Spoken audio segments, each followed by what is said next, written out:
Sa bayan ng Altabas, may perfect daw na kasama ang kape para sa mga lokal. Ang puto tostado. Kahit hindi ito soft and fluffy katulad ng nakasanayan nating puto, tinawag itong puto dahil sa mga sangkap nito. Isa-isa itong hinuhulma at nilalagay sa steamer.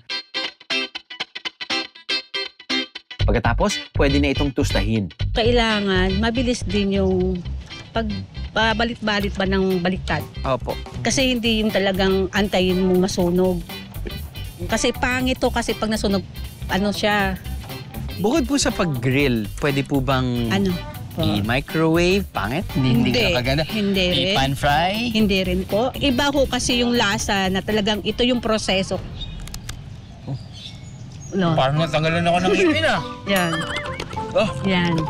Yan yung ano po yan.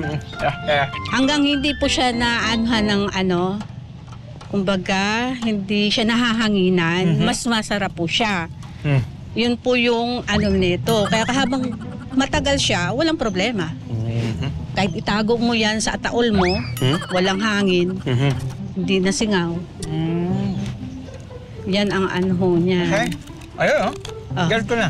Get ko na. Opo. Dahil parang hinahanap ng mga tao yung lutong. Opo. Yan yung Hindi siya matamis. Oo. Katamtaman. Parang siyang biskuit. Tapos kasabay ng kape. Opo. Habang nanonood ng TV, pwede mo yung isawsaw. Oo, sawsaw niyo. Tapos, ito muna.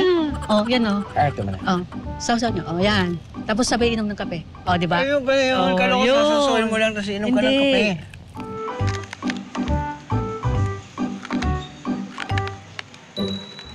I am the meeting is a BIA. God!